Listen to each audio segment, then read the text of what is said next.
Journalist మీద జరుగుతున్న దాడులు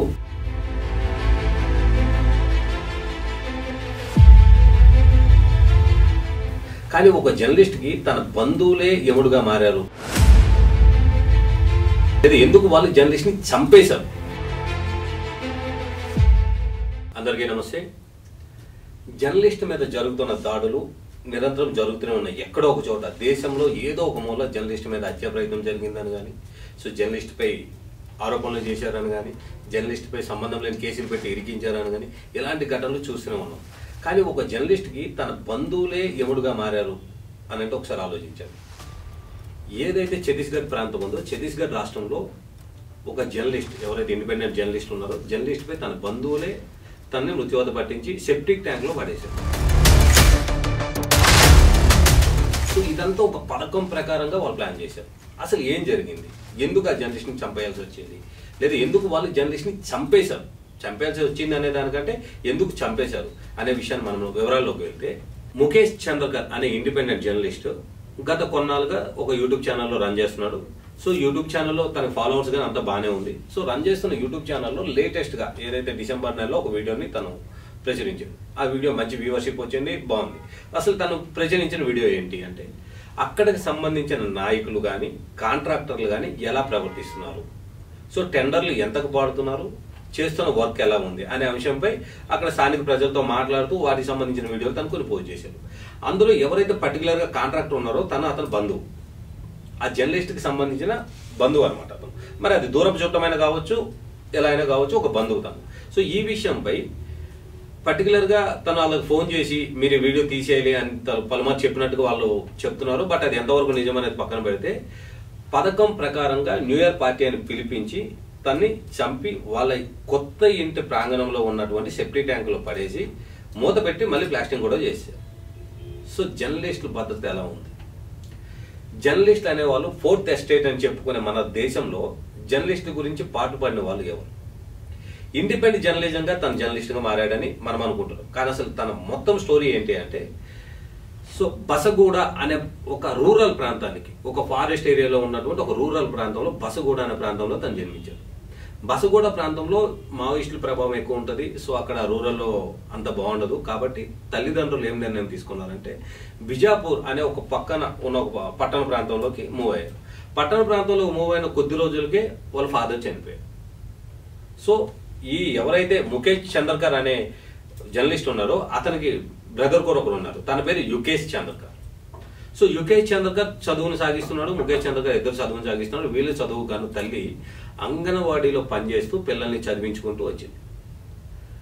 వాళ్ళ మదర్కి క్యాన్సర్ అనే ఒక సమస్య, అలాంటి ఒక మరమ్మారి వల్ల 2013లో ఆమె కూడా కాలం చేసింది. సో ఇద్దరు అన్నదమ్ములు ఇంకా అక్కడనే ఏదైతే బసగూడ ప్రాంతం నుంచి మన సొంత ఊరికి ఏదైనా చెయ్యాలి మనము అనే ఒక నినాదంతో ఆ ఊర్లో జరుగుతున్న అన్యాయాలను బయటకు తీయడం కానీ, అక్కడ ప్రజలకి ఎటువంటి పథకాలు అమలు పడుతున్నాయి, సో ఈ పథకాలు కరెక్ట్గా ప్రజల వరకు రీచ్ అవుతున్నాయా లేదా, ఇందులో జరుగుతున్న స్కామ్లు ఏమున్నాయి, సో ఇందులో జరుగుతున్న ప్రాబ్లమ్స్ ఏమున్నాయి అనే విషయాన్ని ఎత్తి చూపించడం మొదలుపెట్టారు. సో ఈ ప్రాసెస్లో యుకేష్ ఆల్రెడీ ఫ్రీలాన్స్ జర్నలిస్ట్గా పనిచేస్తున్నారు. సో అక్కడ జరుగుతున్న మావోయిస్టులకు సంబంధించిన ఎన్కౌంటర్ ఇష్యూస్ కానీ, లోకల్లో జరుగుతున్న చిన్న చిన్న సమస్యలు కానీ, ఒక పేరున్న కొన్ని ఛానల్స్కి తను చేరవేయడం, తను అందివ్వడం, ఇలాంటి పనులు చేస్తూ ఉన్నారు. అదే కోవలో వెళ్ళాలి అనుకొని ముఖేష్ చంద్రకర్ కూడా అనుకున్నారు. కానీ తన జీవిత ప్రస్థానం ఎలా మొదలు పెట్టారు అంటే, ఒక బెల్ షాప్, కొద్ది రోజులు బెల్ షాప్ నడిపించిన తర్వాత ఇది కాదు మనం ఇంకేదైనా చేయాలి, సో మనం కూడా ఒక మంచి పేరు తెచ్చుకోవాలి, లేదా ఒక మంచిగా బతకాలి అనే ఒక ఆలోచనతోటి అక్కడి నుంచి ఒక బైక్ మెకానిక్గా మారారు. ఈ బైక్ మెకానిక్ గా తను ఉన్న టైంలో యుకేష్ ఎవరైతే ఉన్నారో వాళ్ళ బ్రదర్, ఒక కజిన్ బ్రదర్, తను కూడా జర్నలిస్ట్ గా చేయడంతో తనకు కూడా ఆసక్తి కలిగింది ఈ విషయంపై. సో మనం ఎందుకు ఇలా చేయకూడదు అనే ఒక స్టాండ్ తీసుకొని ఆ విషయం మీద మనోడు ఒక్కొక్క సమస్యల మీద ఫైట్ చేయాలి, సమస్యల గురించి వీడియో చేయడం మొదలుపెట్టాడు. సో మంచి ఫాలోవర్స్ ఉన్నారు తన ఛానల్కి. సో ఛానల్లో కూడా మంచిగా, ఆ ఛానల్ పేరు ఏంటంటే బాసర్ జంక్షన్ అనే ఒక ఛానల్ని, యూట్యూబ్ ఛానల్ని క్రియేట్ చేసి దాంట్లో తను వీడియోలు పెడుతూనే ఉన్నాడు. సో పర్టికులర్గా ఈ మర్డర్ ఇష్యూ వచ్చేసరికి ఎలా ఉంది అని అంటే, ఒక రోడ్డు, సుమారుగా ఒక రోడ్డుని వేయాలి అని అంటే టెండర్ ఇన్ని కిలోమీటర్లకి ఎంత అంచనా టెండర్ వేసి ఒక టెండర్ వేశారు. సుమారుగా ఒక 50 కోట్ల నిధులతోటి ఆ టెండర్ కంప్లీట్ చేయొచ్చు. కానీ లోకల్ రాజకీయ నాయకుల పలుకుబడితోటి తన బంధువులు ఎవరైతే ఉన్నారో అందులో కాంట్రాక్టర్ దాన్ని 120 కోట్లకు టెండర్ పాడారు. సో టెండర్ పడారు, అంత బాగానే ఉంది. సో వీళ్ళు రోడ్డు కూడా కంప్లీట్ చేశారు, 120 కోట్లు డ్రా చేసినట్టు కూడా కొన్ని సోషల్ మీడియాలో కానీ కొన్ని పేపర్లో కానీ మనం చూస్తే కొన్ని కథనాలు అలాంటివి ఉన్నాయి. సో మనం కథనాలు చదివిన దాని ప్రకారం 100% ఇదే రైట్ అని చెప్పలేము. కానీ రైట్ వాట్ ఎవర్ ఇట్, వాళ్ళైతే 120 కోట్లు దాన్ని టెండర్ వేయడము 100% రైట్. సో దాన్ని డ్రా చేశారా లేదా అనేది పక్కన పెడితే రోడ్డు పరిస్థితి ఎలా ఉంది అనే అంశం మీద ముఖేష్ చంద్ర గారు వీడియో చేశారు.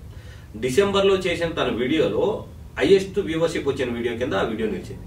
సో అక్కడ సంబంధించిన గిరిజన ప్రాంత ప్రజలతోటి మాట్లాడుతూ రోడ్డును చూపిస్తూ కంప్లీట్గా ఒక గిరిజన అంటే కొండ మీదకి వెళ్ళాలి అని అంటే రోడ్డు ఎంత దారుణంగా ఉందంటే అంత దారుణంగా ఉంది. కానీ ఆ రోడ్డు కంప్లీట్ చేశామని చెప్పి వీళ్ళు బిల్లులు కూడా శాంక్షన్ చేసుకున్నారు. సో దానిపై వీడియో చేశారు. వీడియో చేసిన తర్వాత ఆ సంబంధించిన కాంట్రాక్టర్ ఎవరైతే ఉన్నారో తను ఈ ముఖేష్ చంద్ర గారికి అప్రోచ్ అయ్యి నువ్వు ఈ వీడియో తీసేయని బెదిరించినట్టుగా, సో పలుమారు తన కాల్ రికార్డ్ డేటాలోనే పలుమార్లు ఉన్నట్టుగా తెలుస్తుంది. సో ముఖేష్ చంద్ర గారికి సంబంధించి మరో కజిన్ రూపేష్ చంద్రకర్ అని చెప్పి ఒక అతను ఉన్నారు. అతను ఎవరైతే కాంట్రాక్టర్ సురేష్ చంద్రకర్ అనే కాంట్రాక్టర్ ఉన్నారో అతను, వీళ్ళకి సంబంధించిన supervisor Mahender.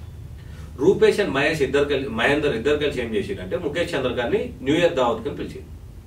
New year party చేసుకుందామని పిలిచి అన్వాంటెడ్గా అసలు సంబంధం లేకుండా తన్ని గొడవపడి తన్ని కొట్టి అక్కడికక్కడే చంపేశారు.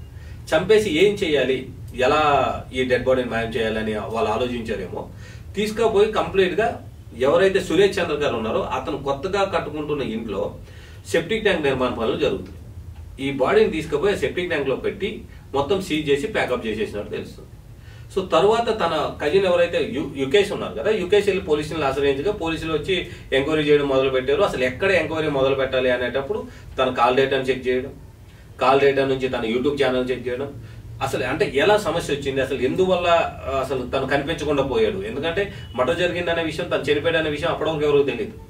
సో తను కనిపించకుండా పోవడానికి గల కారణాలు ఏంటి అనేది పోలీసులు చెక్ చేయడం మొదలుపెట్టారు. ఈ ప్రాసెస్లో తనకు సంబంధించిన ఛానల్లో హైయెస్ట్ వీడియోస్ వచ్చిన ఛానల్ ఇది. సో ఈ వీళ్ళు ఏదైతే న్యూ ఇయర్ రోజు పార్టీ జరుపుకున్నా చుట్టూ పరిసర ప్రాంతాల్లో కూడా పోలీసులు చెక్ చేశారు. ఆ సమయంలో ఏదైతే సురేష్ చంద్రకర్ తన కొత్త ఇంట్లో కట్టిన సెప్టిక్ ట్యాంక్ పనులు మరమ్మతులు చేసినట్టుగా కనిపిస్తూ ఉన్నాయి. సో వాళ్ళకి అనుమానం వచ్చి పోలీసులు అయితే వెలికి తీయగా అందులో ముఖేష్ చంద్ర గారి బాడీ ఉంది. సో జర్నలిస్ట్కి ఇక్కడ న్యాయం ఎలా జరుగుతుంది? ఇప్పుడు జర్నలిస్టులు అనేటోళ్ళు రకరకాలుగా ఉన్నారు. సో ఫ్రీలాన్సింగ్ జర్నలిస్టులు చేసేవాళ్ళు ఉన్నారు, రిపోర్టింగ్ జర్నలిజం చేసేవాళ్ళు ఉన్నారు, ఇండిపెండెంట్ జర్నలిస్టులు రకరకాలుగా ఉన్నారు. ఇన్వెస్టిగేషన్ చేస్తారు కొంతమంది అనాలిసిస్లు చేస్తారు. సో కొంతమంది తన సొంత ఛానల్ యూట్యూబ్ ఛానల్ పెట్టుకుంటూ వాటిల్లో కూడా ప్రజల గొంతుకై ప్రజల సమస్యని వెలుగెత్తే ప్రయత్నం చేస్తారు. సో అవన్నీ అణిచివేసే విధానం ఎలా ఉందంటే ఒక్కో దగ్గర ఒక్కోలా. కొంతమంది ఫాల్స్ కేసులు పెట్టి జర్నలిస్టులు భయపెట్టే ప్రయత్నం చేస్తారు, మరికొంతమంది ఫోన్లోనే భయపెడతారు, రౌడీ చేయాలి చేస్తూ. మరికొన్ని ప్రాంతాల్లోకి వెళ్తే డైరెక్ట్ ఆఫీసుల మీద దాడులు చేయడాలు ఇలాంటివి జరుగుతాయి. కానీ పర్టికులర్గా హత్యలు చేయాలి, చంపేయాలి కంప్లీట్గా జర్నలిస్ట్ని. సో అసలు మనం ఎటుపోతున్నాం, మన ఆలోచన విధానం ఎలా ఉంది, జర్నలిస్టులకు భద్రత ఎక్కడ కల్పిస్తుంది? సో ఈ విషాదాన్ని భారతదేశం మొత్తం ఆలోచింపజేసేలా కలిగింది. సో ప్రతి ఒక్కరు మైండ్ సెట్లో కూడా ఒక జర్నలిస్ట్కి ఎంత బాధ్యత ఉంది, ఎంత భద్రత ఉంది. బాధ్యతతో పాటు తను ఇండిపెండెంట్గా చేస్తున్నాడు అని అంటే తనకు భద్రత కూడా కల్పించడం ఒక విధంగా కరెక్ట్ అనే మనం చెప్పుకోవాలి.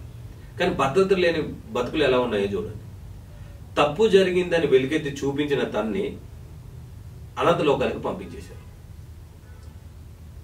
సో ఈ విషయం గురించి మీరేమనుకుంటున్నారో కామెంట్ రూపంలో నాకు తెలియదు.